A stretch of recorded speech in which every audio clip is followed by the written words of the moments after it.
Final Fantasy XVI quickly turned into one of my most hyped games of the year after seeing the state of play gameplay and then playing the demo shortly after. But as with any game, there are split opinions on how to feel about the newest Final Fantasy entry. In this video, I will give my honest review with no bias. I will be using gameplay from the first third of the game to avoid any late game spoilers. As always, I would love to hear you guys' opinions down in the comment section below. The first feature that caught my eye back at the state of play was the graphics and presentation this game had. Keep in mind I chose to play the full game in graphics mode, which means I locked at 30 FPS instead of 60, but it gave me a bit higher graphics. My monitor is also played on a brighter setting. I noticed in playback the gameplay was darker. There is an option to change that in the game. Obviously I didn't need it since my monitor was already bright. All cinematics in the game are played in graphics mode. I'm not sure what the name is for the way the game is colored, but it was so bright and vibrant, I really don't think I've seen a game like it. Even the fights themselves had such unique colors depending on how you approached combat. It made for some really awesome moments and it was very visually pleasing. At times, all the colors made it a bit hard to see what was happening in combat, but this did not take away from any of my enjoyment. I do have an issue with the motion blur, which apparently will be patched later on. As of right now, there is no option to turn it off. This leaves for some nauseating moments, but it never got to the point of ruining my game. The character designs are unique and well thought out. Each character has a staple to their design, even some of the smaller side characters.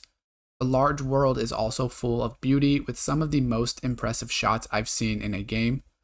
They did a great job designing the world and creating a backdrop for our character to travel through. The creative team behind the soundtrack should also be complimented for what they did with this game. This is one of my favorite soundtracks in recent memories. They used the audio to perfectly encompass a tender moment between characters or a boss fight between two massive icons. I could not add in sound here for copyright reasons, but I advise checking out the soundtrack. The story of Final Fantasy XVI follows the journey of a character named Clive through 3 different time periods of his life. Most of the time is spent in the third time period. The first thing to note about the story is the size. The cutscenes equal out to about 11 hours, which is roughly a third of the total main story game, and it's just a lot of hours to be honest with you. It's obvious the creators wanted this to be a cinematic masterpiece more than a game about mechanics. Most of the cutscenes can be skipped if you want to, but that would just make you more confused about what you are playing. The first half of the game moves at blazing speed, adding in new characters constantly and switching up the story to keep you on your toes. Almost like a Game of Thrones style, which I do know they took inspiration from. I think this was a feature that was a bit overused. At times it almost made no sense why they would jump to a character we have never met. Some of the time they introduced characters or they chose a character to have a big moment, and then they would not show them for a large amount of the story. They also would add in some weird partial nudity scenes. I just don't think those were needed at all. The addition of the active time lore does make it easier for you to keep up with the information being thrown at you. Although, if I am being honest, I still never fully understood what was going on until I read up on it. Even after reading up on the story, there are a ton of plot points that just never got answered as far as I could tell, and nobody online seemed to have the answers either. That could be a deterrent for anyone who already has trouble keeping up with stories, or choose to give up when they do get confused. At times, I get Netflix rom-com vibes from the story, which, if I'm being honest, sometimes I like those rom-coms. They're fun to watch, so I can't complain. But with that being said, the dialogue at times can get a bit too much or a bit too cheesy. There were times the characters were over the top with their emotions. I just didn't feel like it always matched the scene I was watching. Or a scene that is meant to be emotional, it just misses the mark. Keep in mind, some of these scenes go for a good 5 to 10 minutes, if not a bit longer. So when I watch a scene for that long while playing a game, I expect to come out of it a changed person, and at times I felt like I wasted my time. Around the 50 to 60% mark of the story, I felt like I started to get disconnected until the very end. I think this was partially because I knew exactly the pacing at which the game was moving. It became glaring obvious after a few hours exactly what you should expect from each mission, and it was never changed all the way until the end. Although the story was new, it very much felt like Clive had been there, done that. Some of Clive's quote unquote missions felt like chores that could have been done by any random character. Some random NPC could have done those tasks. The cinematic scenes could have been mainly left in, with just removing some tedious chores that killed the pacing. The villains in this game are widespread, some more compelling than others, which is always to be expected. It's so weird because the game itself has such great plot concepts, mixed with such great presentation, but it seems as if they almost put all of their effort into the first 40% of the game and then rushed the back half of the game and decided to just use copy and paste. In Final Fantasy XVI, Square Enix decided to make each section of the map its individual sector, but tried to make them look put together like an open world game. I liked the design of the world as I liked the more linear approach. It was very easy to figure out where I needed to go to progress the story. They did a great job of not making me run for what felt like eternity just to continue the game. There was even parts in cutscenes where they would teleport you near your objective or to your objective so that you didn't have to waste time. For a game focused on telling a linear story, I don't need a fully open world for me to explore. Although you could go to other sections of the map that you have unlocked fast travel points for to complete some side content or side quests. The world itself was designed beautifully, and every portion of the game had its own unique look, so I never felt bored of the scenery. The side quests in this game were very hit or miss. Some were simply must-do missions because they were on the route. They almost should have been main quest missions. Some were pointless chores, and some told deeper stories or showed a different side to Clive than we got in the main quest line or the helping of characters. But those were few and far between. I believe the main reason for the side quests was not to only add in more content into the game, but it also allowed for them to add in other types of content that we will talk about later on. Also, keep in mind there is no true endgame. You will have to complete all content before you complete the last main story mission, or else you will have to play through the whole game again. Luckily, there is a New Game Plus feature that does have some minor differences, including where you encounter certain bosses and the max level you can achieve. The combat is extremely straightforward and beginner friendly, almost to a fault in Final Fantasy XVI. If you are someone who cares mainly about the story and do not want a challenging combat system, their story mode option is the one for you. The base combat does not give you a lot of options for creativity. It is a very standard combat system which takes no skill to pick up.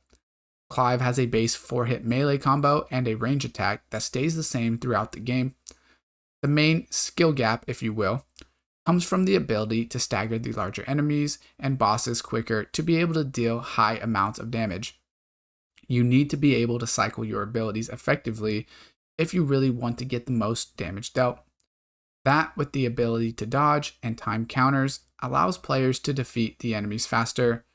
If you are new to action games or just don't want to deal with a portion of the game, there's accessories you can add on that makes fighting a lot easier, but we will get into that later on.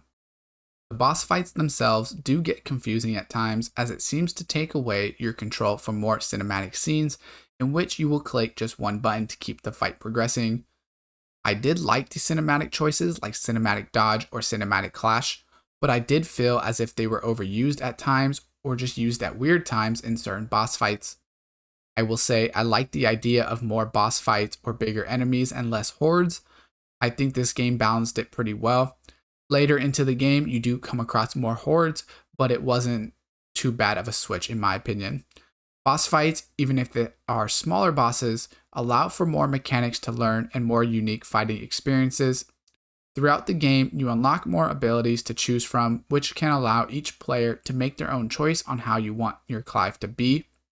Because it is a long game, even though you unlock a lot of options for abilities, it ends up feeling the same towards the end, as it's the same exact combos more or less. You just switch up what the abilities look like, or at least for me that's how it felt. The abilities I unlocked later in the game were no better than the ones I already had, which I do think is a little bit of a problem. That was not helped by the same enemy types that did keep showing up in the game. The items you could equip also made the game easier or harder depending on your choice. I think the game could have been done better with the way they approached the RPG system. There were very few reasons to figure out how to upgrade your gear or what items you needed, as I never really felt underleveled. There was no disparity in the swords I upgraded except for a small customization option and a bump to the base stats. Not to mention, it was forgetful to ever go back to your home base to upgrade your weapons unless you were forced back there for story purposes. The real issue I have with the RPG side of the game was it felt very underdeveloped. I would rather they took it out completely or went full force into making it as unique and in-depth as possible. In this case, I think they could have just done without it. The game doesn't really encourage you to go around the world looking for new weapons or new materials for the upgrades you need. I felt as if they started developing this really cool idea and then halfway into development realized they wouldn't have enough time to make it good and said, okay, let's just throw in a couple of sword upgrades and accessories and call it a day. Now, while I appreciate not needing to farm materials or levels to enjoy the main story, they did incorporate different side content like bounties or higher level and stronger enemies we have already fought. But since I didn't need the rewards, I had nothing to really upgrade. The only thing that you really had a choice over was the accessories I've spoken about, and you basically had two choices more or less. You can put on accessories that made your combat significantly easier, like an auto dodge, or you could put on a stat boosting or ability boosting accessory. There really was not a lot of variation in building Clive in your own unique way. I think in a lot of ways, games will learn from Final Fantasy XVI. It has major features that should become staples of the story-based genre, like the active lore feature, but there is also a lot to be desired when it comes to some of the mechanics. Overall, Final Fantasy XVI does everything it sets out to be, an action game focused on a single character's journey through 3 different sections of his life. So, for me, my review would be, first half of the game is riveting, keeps you on the edge of your seat, but the second half is just forgettable. For me, the payout of the story is just not enough when I think about spending 11 hours of my time in cutscenes. I expected a lot more clarity about what was going on in the story. Story interpretation is always up for debate, so if what you're looking for is a visually stunning game with a major focus on the story and easy combat mechanics, I absolutely think this game is for you. If what you're focused on is a game with a massive open world, RPG system, and a crazy combat, and the story is just kind of there, I would say this game is not for you. Overall, I am not mad that I bought this game for full price, but I would have been happier if I bought this game on discount.